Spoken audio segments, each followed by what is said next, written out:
지난 시간에 건강한 교회가 되는 몇 가지 방법을 살펴보았습니다. 건강한 교회가 되려면 먼저 그 교회에 있는 성도 개개인들이 건강한 성도들이 되어야 되겠죠. 이것을 온전함이라는 말로 설명을 했었습니다. 두 번째는 머리 되신 그리스도의 지도를 받아야 된다. 지체들이 각자 따로 놀면 안 되는 거예요. 머리 대신 예수 그리스도의 지도를 받아야 된다. 그리고 건강한 성도가 되는 두 가지 방법도 같이 살펴봤어요. 첫 번째는 하나님의 아들을 믿는 것과 아는 것에 하나가 돼야 된다.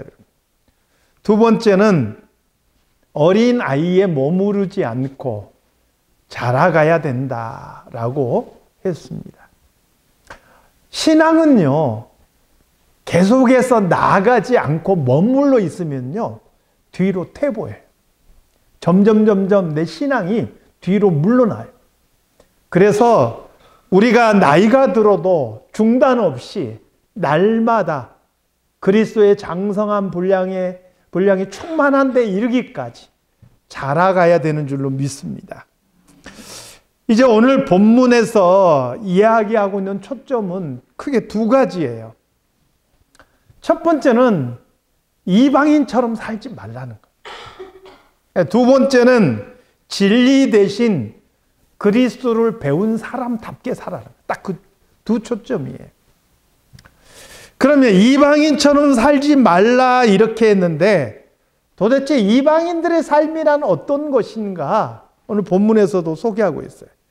본문에서 소개하는 이방인의 삶은 크게 두 가지 모습으로 나타나요. 첫 번째는 하나님을 알지 못하거나 하나님을 인정하지 않는 삶이 이방인의 삶이에요. 17절에서 18절 말씀을 같이 보겠습니다. 자, 시작. 그러므로 내가 이것을 말하며 주 안에서 증언하노니 이제부터 너희는 이방인이 그 마음에 허망한 것으로 행함같이 행하지 말라. 그들의 총명이 어두워지고 그들 가운데 있는 무지함과 그들의 마음이 굳어짐으로 말미암아 하나님의 생명에서 떠나 있도다. 여기 보니까 이방인이 그 마음에 험한 것으로 행한다. 이렇게 번역을 했어요. 이것을 현대인의 성경에 보니까 그냥 허망한 생각 이렇게 번역을 해요. 허망한 생각이라는 게 뭐냐? 허망하다는 것은요, 헛되다, 목적이 없다, 어리석다, 거짓되다 이런 의미를 가지고 있어요. 그러니까 인생에 목적이 없이 그저 이 세상에서 내가 어떻게 잘 먹고 잘 살까? 그것만 고민하고 그것을 위해서 달려가는 삶. 이게 이방인의 허망한 삶이라는 거예요. 왜요?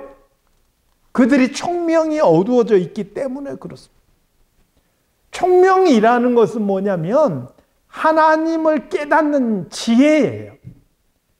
근데 하나님을 깨닫는 지혜가 없기 때문에 근본적으로 하나님을 알지도 못하고 하나님에 대해서 듣지만 그것을 인정하지 않기 때문에 우리 생명의 근원 대신 하나님을 알지 못하기 때문에 삶의 목표가 없어요.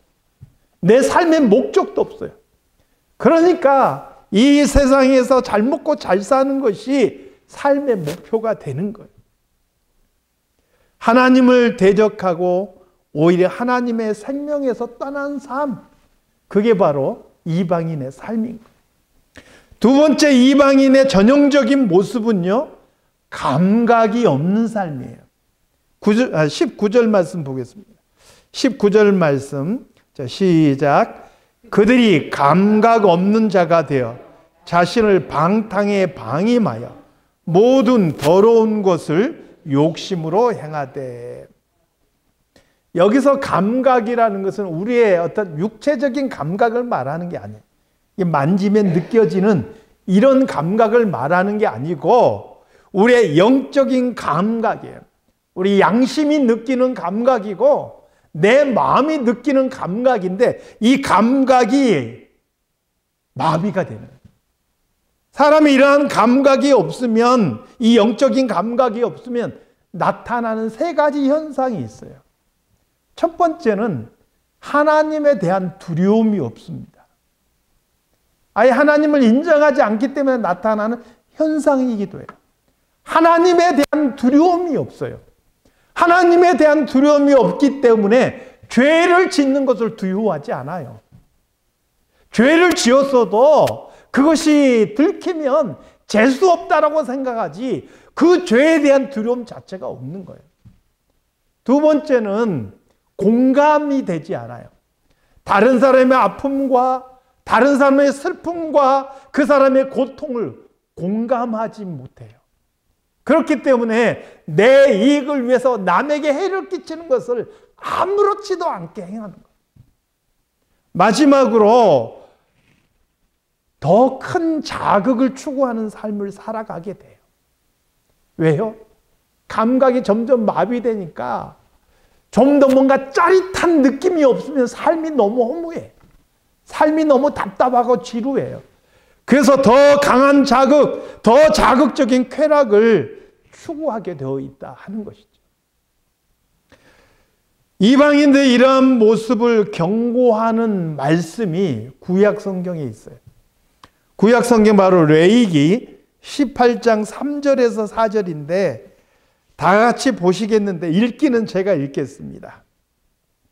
너희는 너희가 거주하던 애굽 땅의 풍속을 따르지 말며 내가 너희를 인도할 가나안 땅의 풍속과 규례도 행하지 말고 너희는 내 법도를 따르며 내 규례를 지켜 그대로 행하라. 나는 너희의 하나님 여호와이니라. 여기서 짚고 있는 게 딱 세 가지죠. 첫 번째는 무엇입니까? 너희가 거주했던, 너희가 과거에 거주하던 애굽 땅의 풍속을 쫓지 말라라는 거예요. 출애굽기 1장에 보니까 이스라엘 백성들이 번성해서 온 땅에 가득하게 됐어요. 그런 와중에 애굽에서 새 왕이 일어났다 그래요. 새 왕이 세워졌는데 정확하게 말하면 새 왕조가 세워진 거예요. 예를 들면 고려가 망하고 조선이 세워진 것처럼 그 이전에 왕조가 망하고 새 왕조가 들어선 거예요. 그런데 이 새 왕은 요셉을 몰랐다 그렇게 말해요. 요셉을 모르니까 당연히 하나님께서 요셉을 통해서 애굽 땅에 베푸셨던 놀라운 구원도 알지 못해요. 물론 기록은 있었고 기록을 통해서 알고는 있었겠죠. 그러나 그것을 인정할 마음도 없어요. 그러면 어떻게 나타납니까? 번성하는 이스라엘 백성들을 보고 그들과 함께할 마음보다는 이들이 위협으로 다가옵니다. 이 사람들이 번성하니 다음에 우리에게 반란을 일으키면 안 되겠다. 그래서 이스라엘 백성들을 억압하고 핍박하는 일이 나타나는 거예요. 결과적으로 어떻게 되는 거예요? 하나님을 인정하기보다 하나님을 대적하는 그런 상황이 되는 거예요. 하나님께서 모세를 애굽 땅에 보내셔서 이스라엘 백성들을 불러내기를 원하셨어요. 모세가 전해요. 이스라엘 하나님께서 말씀하셨다. 내 백성을 보내라. 그들이 광야에서 나에게 절기를 지킬 것이다. 이렇게 요구하셨어요. 이때 애굽의 바로의 대답이 무엇인지 아십니까? 여호와가 누구냐? 그가 누구간데 내가 그 말을 듣고 이 백성을 보내주겠느냐? 듣기 싫다 이거예요. 이렇게 대답하는 거예요.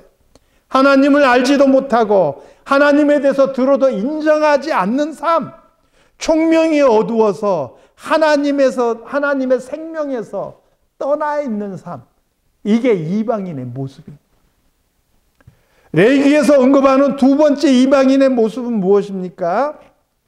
내가 너희를 인도할 가나안 땅의 풍속과 규례도 행하지 말라는 거예요. 가나안 땅의 풍속이 어땠을까? 레위기 18장 이 말씀 뒷부분을 보니까요, 아주 어마어마한 내용이 나와요. 어떤 분은요, 레위기 18장 이 내용을 읽고 충격을 받아서 저한테 말씀하시더라고요. 목사님, 도대체 성경에 이렇게 지저분한 내용이 어떻게 성경책에 기록되어 있을 수 있습니까? 저한테 충격받아서 이야기를 하더라고요. 18장 이후의 내용을 보면은요, 하나님께서 이스라엘 백성들에게 금지하신 것들이 있어요. 무엇을 금지했느냐? 부모와 자식 간에, 또 부모와 친척 간에, 형제 간에, 이런 근친 상간들을 다 금하십니다. 그것뿐만 아니에요. 이웃과의 그러한 관계들, 남자와 남자와의 관계들, 사람과 짐승과의 성관계들, 이런 것들을 다 금한다. 그리고 자녀를 몰렉이라는 신에게 제물로 태워서 드리는 이러한 것들도 금한다. 이렇게 말씀하시는 거예요. 근데 여러분, 이스라엘 백성들에게 금하신 이러한 내용들은요, 실제로 그 당시 가나안 땅에서 행해지고 있었던 일들이에요. 사람들의 쾌락을 쫓아서 못할 게 없는 거예요. 심지어 복을 받기 위해서 자기의 자식을 우상에게 제물로 불태워서 드리는 일까지 벌어지고 있었어요.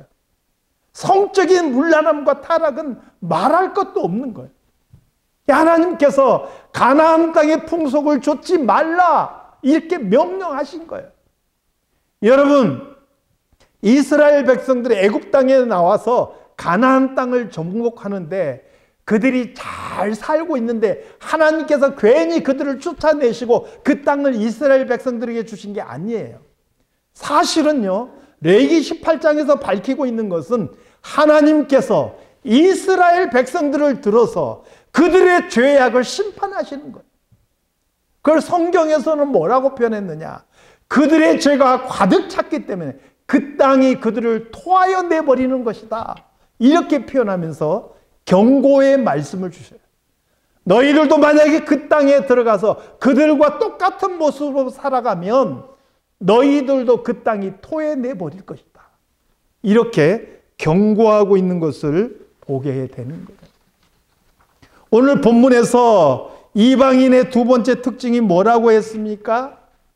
그들이 감각 없는 자가 되어 자신을 방탕에 방임하여 모든 더러운 것을 욕심으로 행하되, 이렇게 말했죠. 이게 뭔 소리냐? 현대인의 성경에서는 이걸 좀 더 쉽게 번역해 놨어요. 그들은 감각이 무뎌져서 부끄러운 줄도 모르고 방탕한 생활을 하며 한없는 욕심으로 온갖 더러운 짓을 하고 있습니다. 이렇게 번역을 해놨어요. 이게 이방인의 모습이라는 거예요. 여러분, 이스라엘 백성들에게 가나안 땅에서의 삶이라는 게 어떤 겁니까? 오늘날 우리로 따지면요, 내가 예수 믿고 나서도 여전히 이 세상 속에서 살아가는 삶이에요.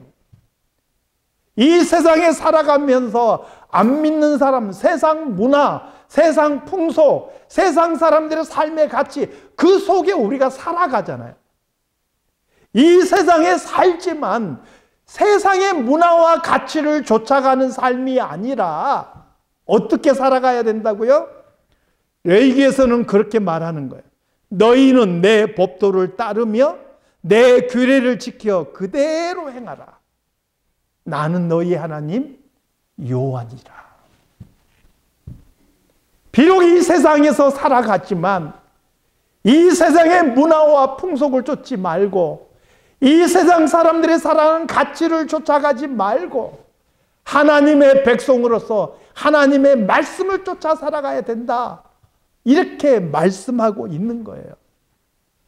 그게 이제 그리스도인답게 사는 법을 소개하고 있는 본문과 연관되는 거예요. 21절에서 24절 말씀을 함께 보겠습니다. 21절부터 시작.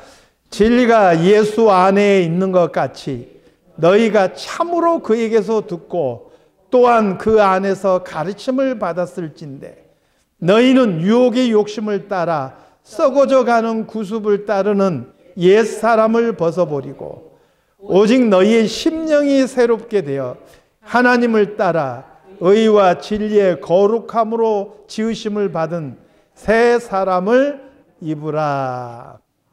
아멘. 우리 신앙에서 절대 변하거나 버려서는 안 되는 것이 있습니다. 그게 진리라는 이름을 가지고 있어요. 여러분, 문화는 바뀔 수 있어요. 지금 벌써 여러분들이 입고 계시는 옷도 지금 다 여름 옷 다 벗어 던지시고 이제 가을을 지나서 뭔가 겨울에 초입에 있는 그런 복장들이 다 지금 복장들을 하고 계세요. 계절에 따라서 옷도 변화되잖아요. 마찬가지로 시대에 따라서 또 나라에 따라서 문화는 항상 새로운 옷을 입게 돼 있어요. 그러니까 예배 같은 경우도 일종의 문화의 옷을 입습니다. 지금 우리가 드리는 이 예배의 모습도요, 과거하고는 많이 다른 그런 문화의 그 옷을 입고 있는 거예요. 그러니까 이러한 것들은 그 시대에 따라서 또 나라에 따라서 조금씩 변해가는 거예요. 근데 절대 변하면 안 되고 절대 버려서는 안 되는 게 바로 진리인데, 이 진리가 바로 예수 그리스도입니다. 요한복음 14장 6절 말씀해 보니까 내가 곧 길이요 진리요 생명이니 나로 말미암지 않고는 아버지께로 올 자가 없느니라. 하나님 앞에 나아갈 수 있는 유일한 길, 바로 그 길이 예수 그리스도예요. 우리는 예수 그리스도를 통해서 이 진리를 알고 그분에게 가르침을 받은 사람들이잖아요. 그러면 우리가 앞에서 소개한 이방인처럼 살아서는 되겠습니까? 명색이 진리를 알고 그 진리신 예수 그리스도를 통해서 하나님 아버지께 나아간다는 사람들이 여전히 이방인의 모습에 머물러 있으면 되겠냐는 거예요. 그렇지 않다는 거예요. 그러면 우리는 어떻게 살아야 되느냐?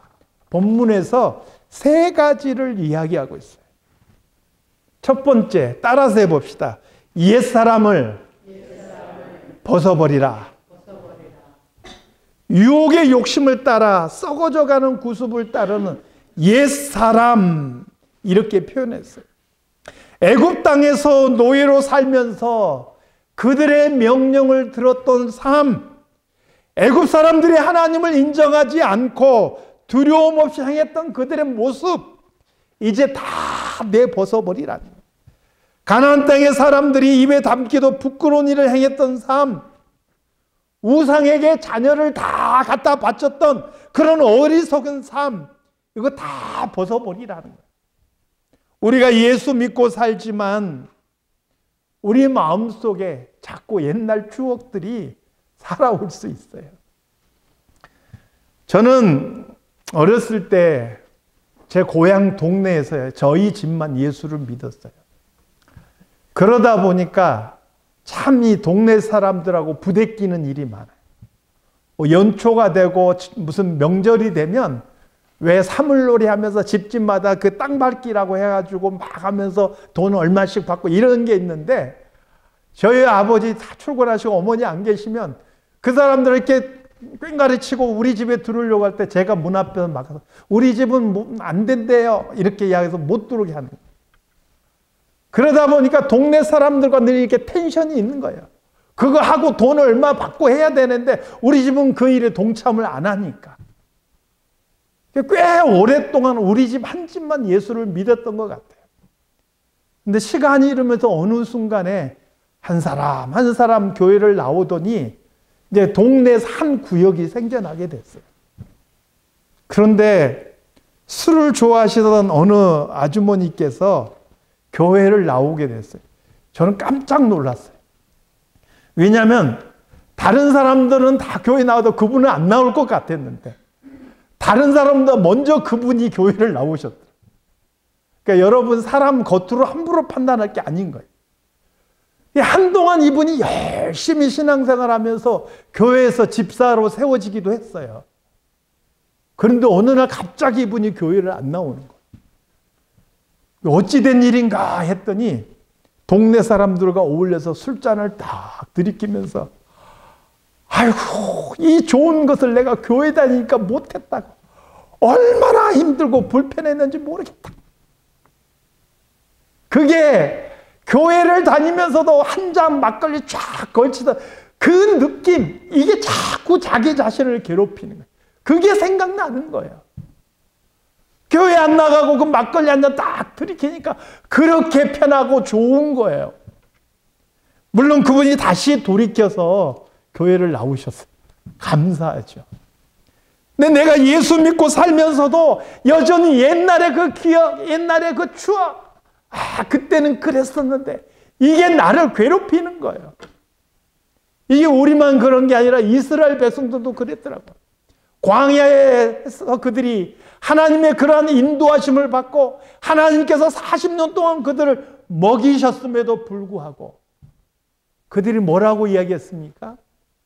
우리가 애굽 땅에 있을 때는 고기도 먹었는데 마늘도 먹었는데 부추도 먹었는데 야 여기는 이 만나밖에 없네.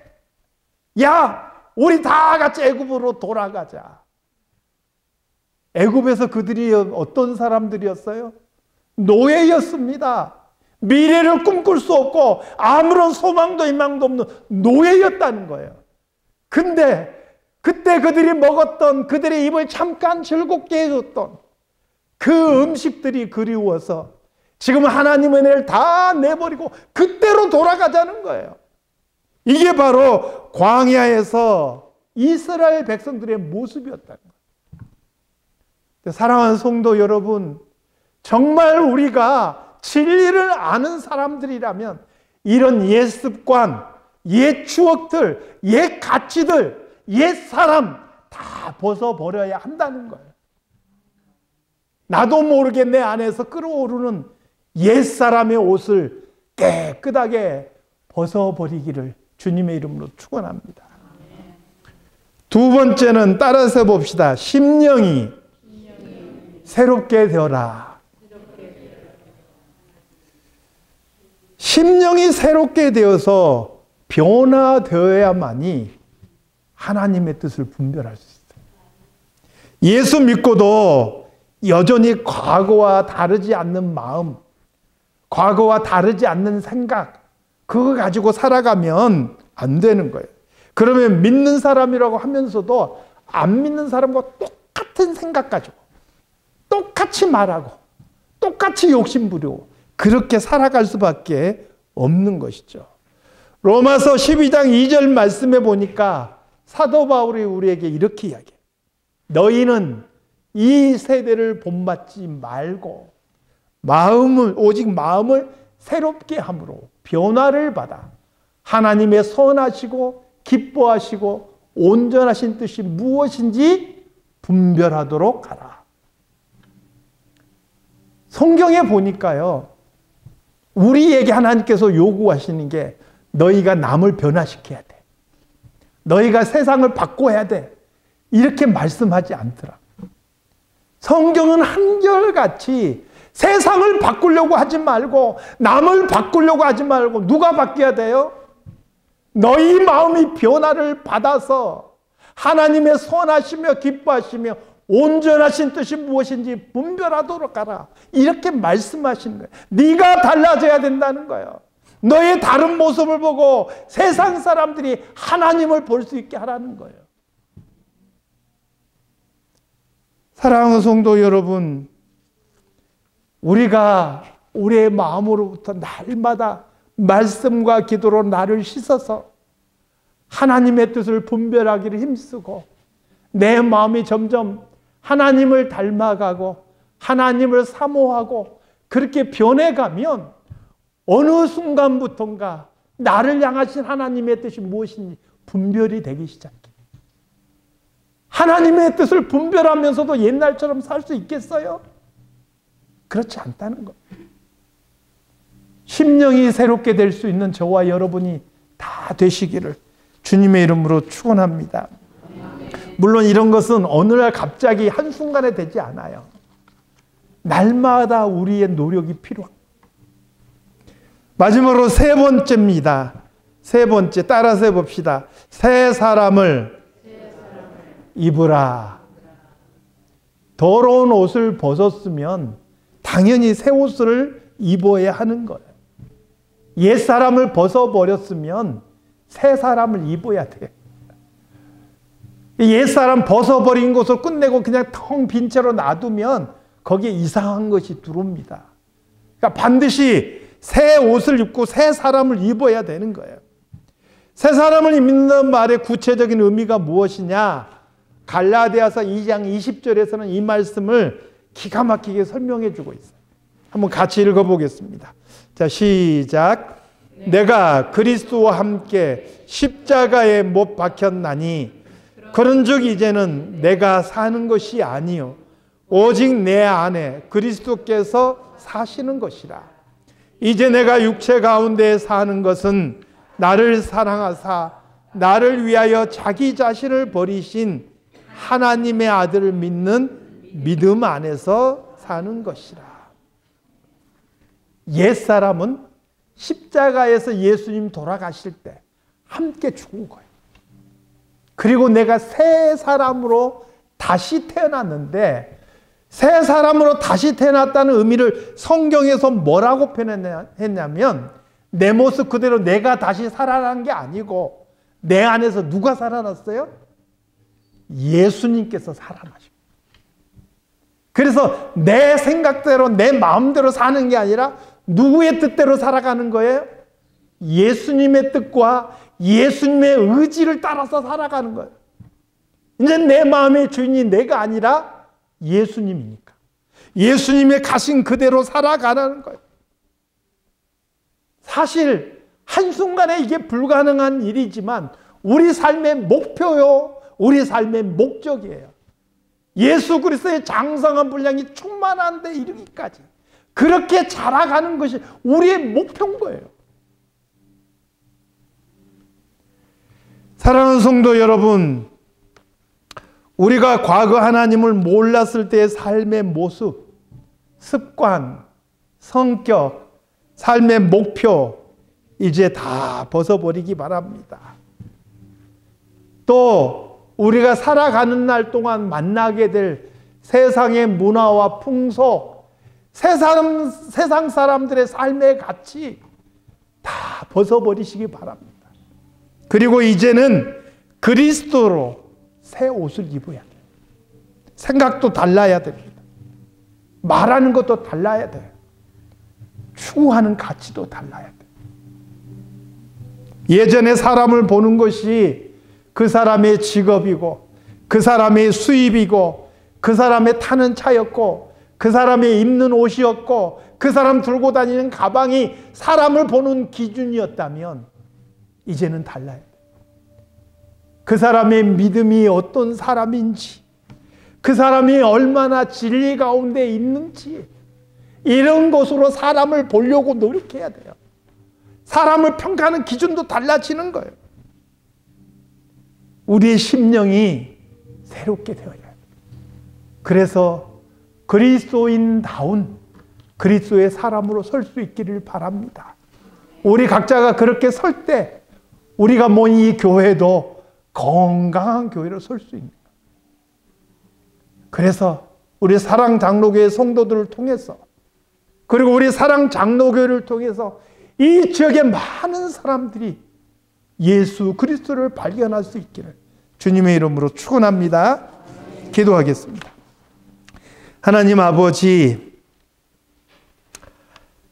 오늘도 말씀을 통해서 그리스도인다운 것이 무엇인지를 살펴봅니다.